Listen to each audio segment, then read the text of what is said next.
매일경제신문 9월 4주차 소식 전하겠습니다. 저는 개인적으로 세상은 비판적으로 봐야 된다고 보고요. 자기 투자는 신중하게, 그리고 자기의 삶은 긍정적으로 봐야 된다고 생각해요. 막연하게 그 모든 걸 잘 되겠지, 어떻게 되겠지, 이렇게 생각하는 사람은 좀 어리석은 사람이라고 봅니다. 막연한 긍정은 좋은 거 아니에요. 국제신용평가사 무디스가 발표를 했는데요. 한국의 비금융사 절반이 신용 악화, 그래서 1년 이내 부정적 등급 조정한다고 합니다. 이렇게 돼버리면 이제 기업부터 신용 악화가 되고 그 다음에 나라의 신용평가가 하향되면 폭락하는 거죠. 특히 정유, 화학, 철강, 자동차 등 경기 변동에 민감한 산업이 더 큰 영향을 받는다고 하는데요. 조심해야죠. 고삐 뿔린 현금 복지가 4년간 55% 급증했습니다. 현 정부 잘하는 게 있죠. 현금으로 많이 주는 건데 볼게요. 문재인 정부 출범한 2017년 45조에서 내년엔 70조까지 올라갔어요. 이게 다 세금이죠. 그래서 국민의 직접 지급 방식인데요.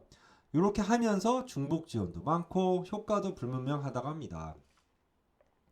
대기업 직원에게 중소 취업 장학금도 줬어요. 원칙도 없는 현금 살포죠. 그래서 현금성 복지 70조 눈덩이고요. 소외계층 문화 바우처 산업 신청 저조에도 예산은 2배. 정부 지자체 경쟁적 복지 남발하고 있고요. 이름만 다른 중부 사업 난무하고 있고요.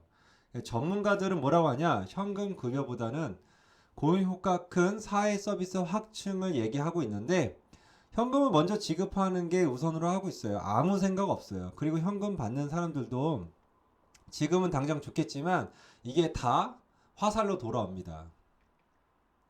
줄줄 새는 국고보조금 부정수급액이 2배 올라갔네요. 2배가 뭐예요? 더 될 것 같은데. 작년 적발 20만 건이고요. 860억 원 넘어. 그리고 산재로 위장 보험금 수령도 최근 5년간 1000억 원 달해요. 저는 사기꾼 공화국이라고 생각합니다. 대한민국이. 양심이 이제 잃어버렸어요. 이제 마지막으로 달려가는 느낌이 드네요. 지금 증시 관련된 얘기를 할게요. 글로벌 증시가 먹구름에 쌓였어요. 그래서 테슬라 실망감이 하루 새 10% 하락했고요. 사기 논란 니콜라는 25% 폭락. 반등 이끈 기술주 신뢰에 큰 타격. 트윈데믹, 미중 갈등, 미 대선 등 불확실성이 아주 넘쳐나고 있죠. 이 와중에 주식 계속 투자하는 사람 있는데 진짜 조심해야 돼요. 반대매매라는 단어가 나왔어요. 신문에. 이게 반대매매가 단어가 나오면요. 이제는 증권사에서 그리고 투기꾼들이 이제 개미의 투자금을 빨아먹는다는 얘기예요. 미수 투자 반대 매매가 10년 새 최고랍니다. 이제는 조정 들어갈 것 같아요. 지금이라도 늦지 않았으니까 빼야 될 시기인 것 같습니다.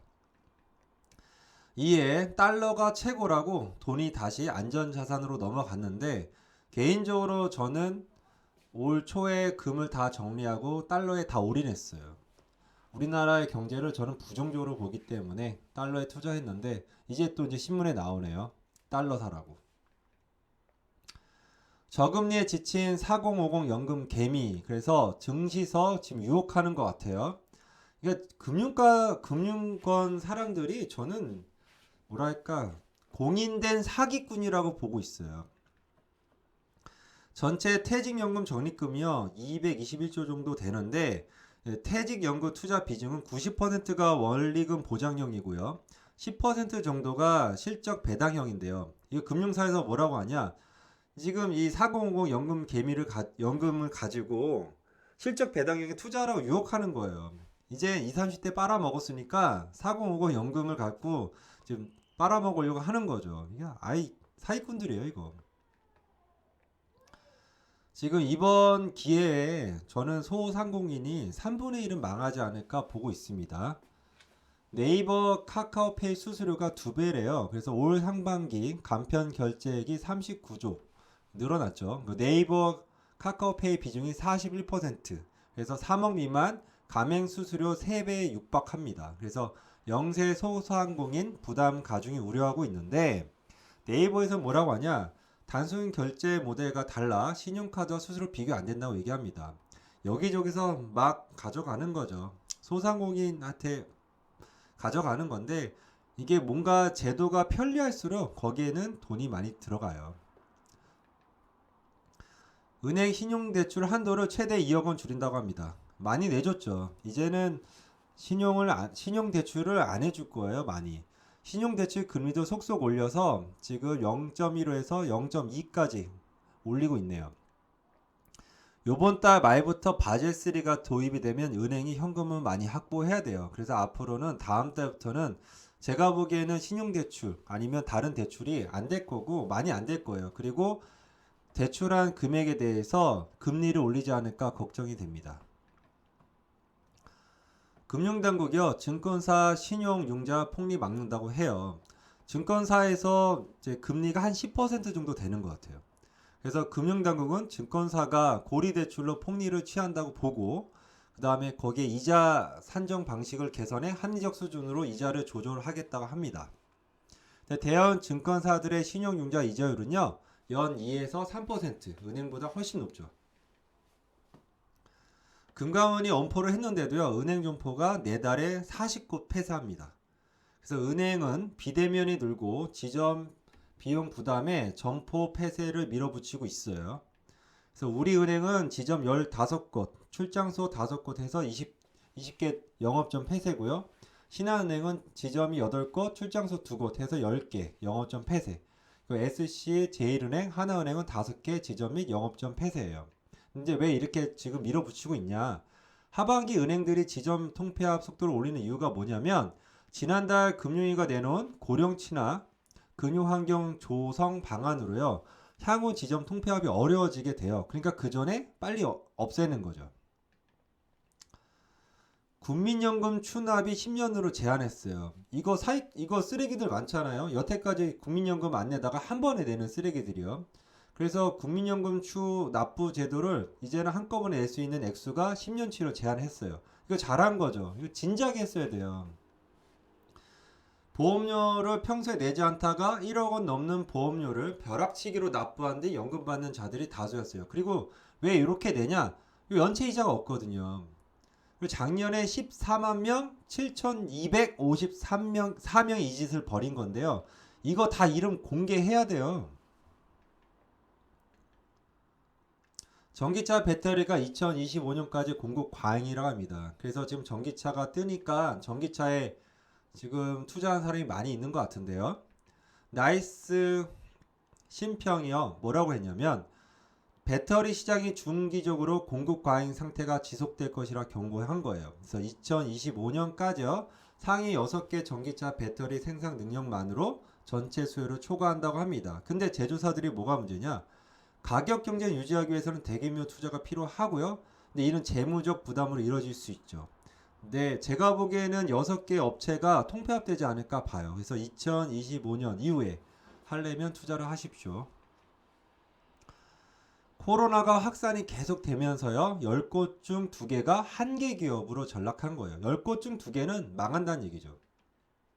그래서 올해 이자도 못 내는 기업이 1,588개 늘어날 것으로 한국은행이 경고한 거예요. 올해 한계 기업은요. 그래서 5,033개예요. 작년 대비 44.8% 급증. 문제는 증가 속도가 가파르다는 거죠.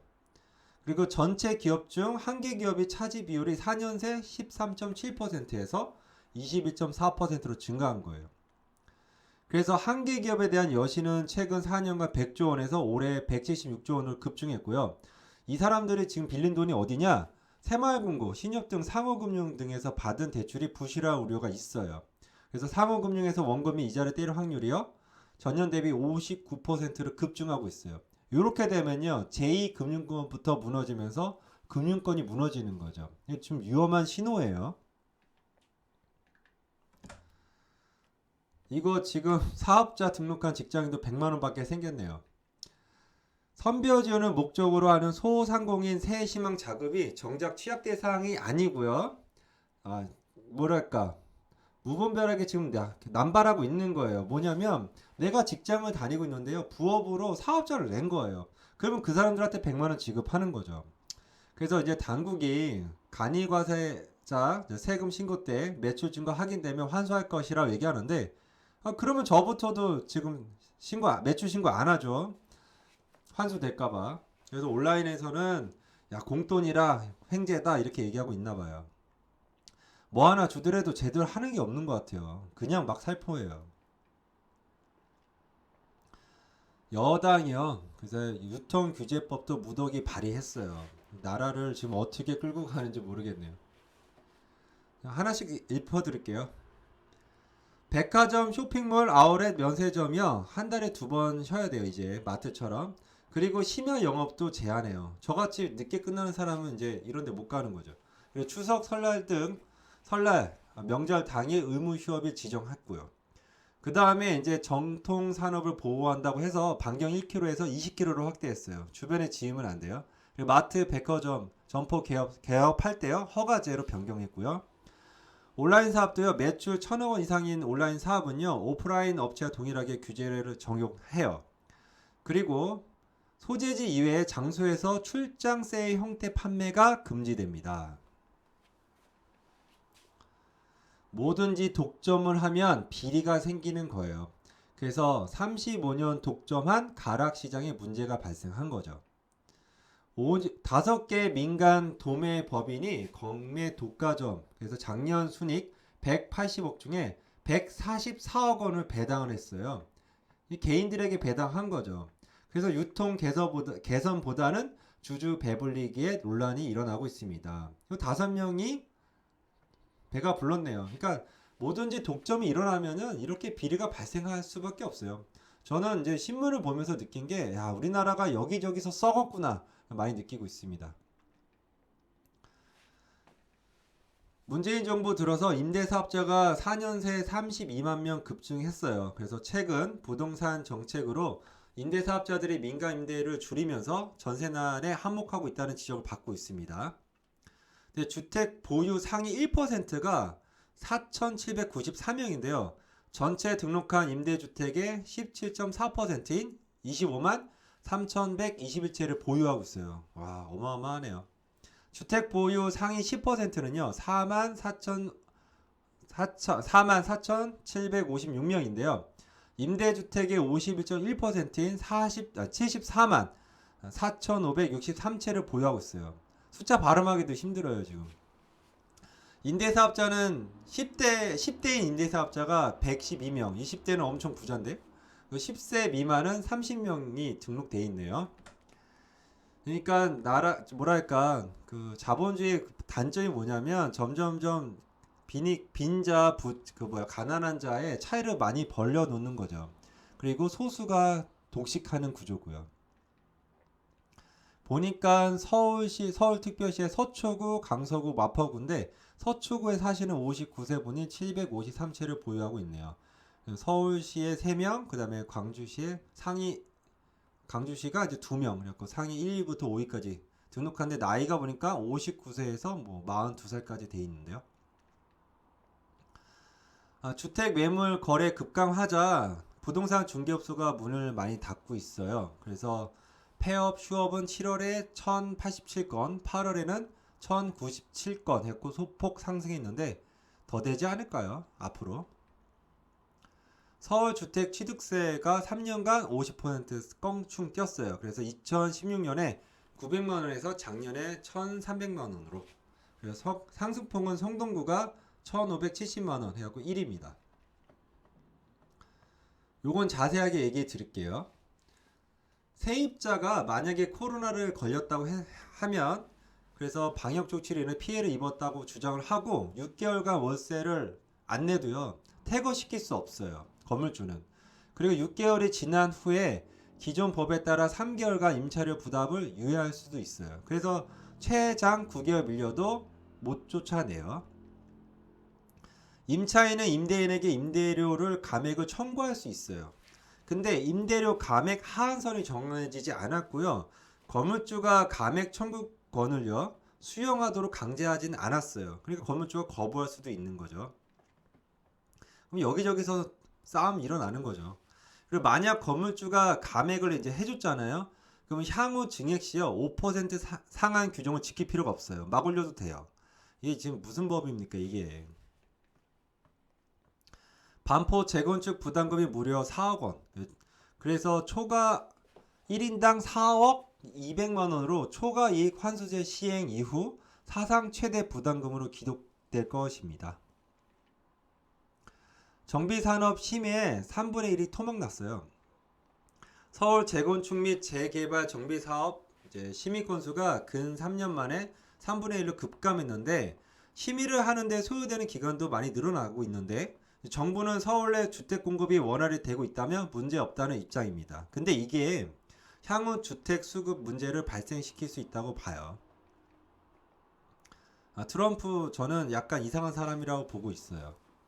그래서 트럼프가 요번에 우편 투표를 하고 있잖아요. 그래서 만약에 패배하면 순수히 승복하지 않겠다라고 해서 대선 불복 의혹을 밝혔어요. 그러니까 지금 발칵 뒤집어진 거예요. 공화당도요. 그러니까 미 상원이 평화적 정권 이양을 결의를 했고요.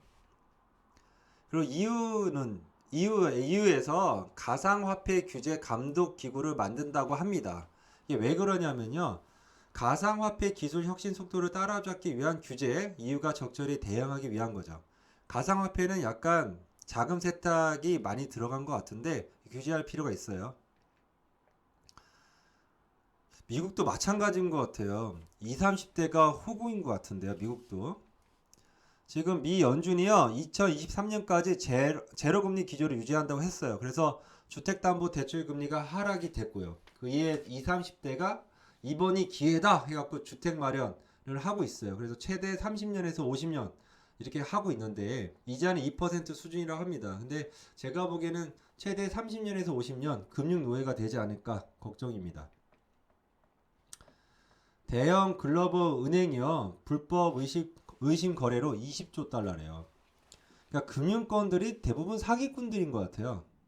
그래서 글로벌 대형 은행들이 통해 약 20년간 불법 의심 거래 규모가 2조 달러에 이르렀고요. 이에 연루된 HSBC 그리고 스탠다드 차타드 은행 주가 폭락이 일어나고 있습니다. 이거 외에도 나머지 대형 은행들도 지금 주식이 폭락하고 있어요.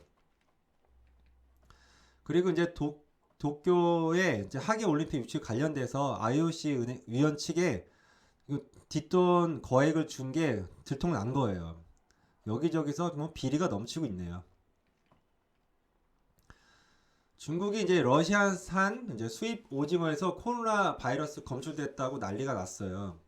그래서 중국 내에서는 수입 냉동식품에서 코로나 바이러스 검출 사례가 계속 보고되고 있는데 이제 코로나 바이러스가 음식물에 속해서 이제 전달이 되나 봐요.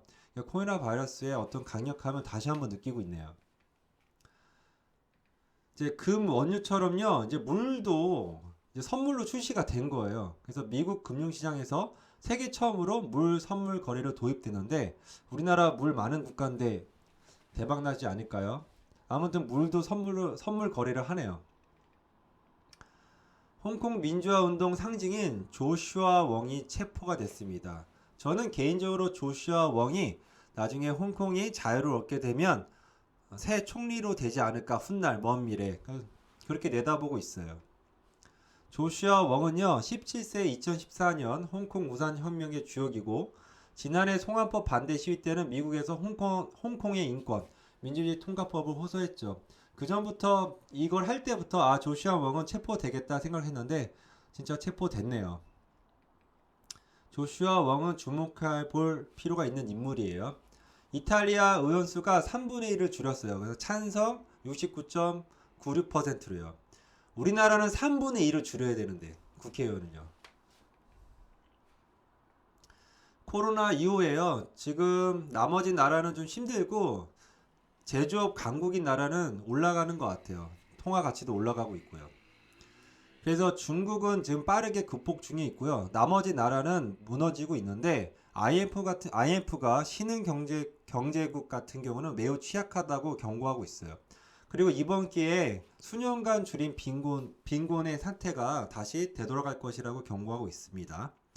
IMF는 6월 발표에서 한국은 마이너스 4.9% 하향 조정했어요. 유럽 관련된 얘기를 잠깐 하면 코로나 관련돼서 유럽이요 경제 타격과 정권 지지율 하락을 우려해서 방역 조치를 이제 강화를 안 했어요. 근데 이제 방역 조치 강화를 시킨 거죠. 스페인 같은 경우는 하루 확진자가 1만 명이 넘어섰고요. 이에 마드리드 일대 군이 7,500명 투입해서 방역 임무를 수행 중에 있습니다. 프랑스는요 하루 1만 6,096명으로 최고치 넘어 10명 넘는 모임 금지 등 그다음 식당, 술집, 폐쇄 명령 조치 여부 고려 중에 있고요. 영국은 하루에 6,633명으로요. 지금 현재 병실 부족 사태를 맞았어요. 영국은요 의료가 형편없죠. 그리고 유럽 내 사망자가 가장 많아요. 군은 자진 월북이라고 하는데 북한은 통지문에 불법 침입자라고 합니다. 저는 이 사태를 보면서 이 국가의 존재 의미를 모르겠더라고요. 그리고 국방부 관련된 사람들도 좀 많이 좀 깜빵 가야 되지 않을까 생각이 들고 있습니다. 8급 공무원이 뭐가 아쉬워서 월북해요? 뭐라고 돼 있냐 국방부는 북한이 그 8급 공무원을요 북측이 뭐 죽여서 불에 태웠다고 하고요. 그 다음에 월북 의사를 밝혔다고 해요. 거기에 대한 증거도 있고. 근데 아직 증거 공개하지 않았죠. 않았죠. 증거가 어디 있겠어요? 없지. 그리고 이 사람이 이제 프르 경위를 설명하면서 월북 의사를 밝혔다고 하는데 참 우리나라 대한민국 국가가 국민을 월북자로 만드네요. 근데 이제 북한에서 뭐라고 그랬냐? 불법 침입이다. 그리고 단속 명령에 불응해서 죽인 거다. 그리고 부유물만 소각한 거라고 얘기하는데 누구 말이 맞는지 모르겠지만 이 대응하는 우리나라 국방부랑 그다음에 국가의 자세가 정말 마음에 안 드네요. 알츠하이머 한국인 사망 원인이 9위에서 7위로 올라갔어요. 고령화의 10년 새 3배 늘어났는데 자살률도 세계 1위. 하루에 38명 죽는데요. 자살로. 지난해 10대 사망 원인은 암, 그 다음에 심장 질환, 폐렴, 뇌혈관 질환, 자살, 당뇨병, 알츠하이머병, 간질환, 만성하기도 질환, 고혈압성 질환 순으로 나타났습니다. 여러분 적절하게 운동하시고 스트레스 안 받으려고 취미생활을 하셔야 될 것 같아요.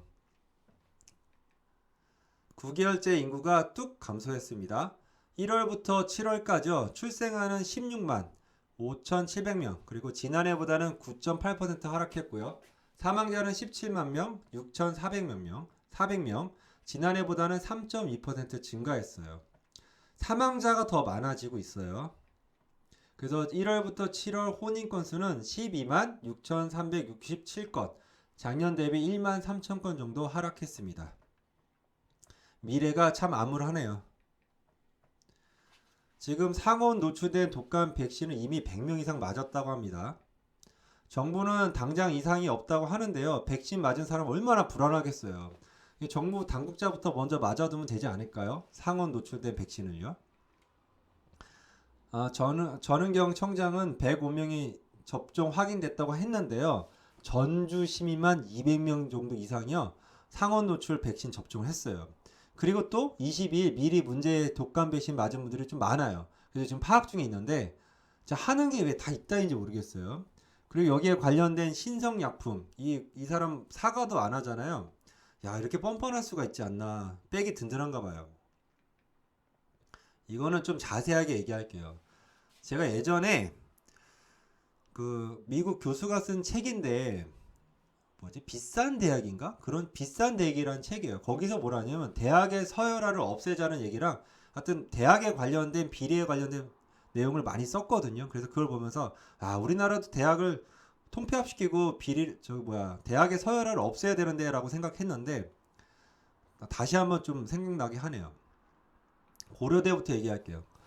고려대 총 38건 부정 결과가 일어났고요.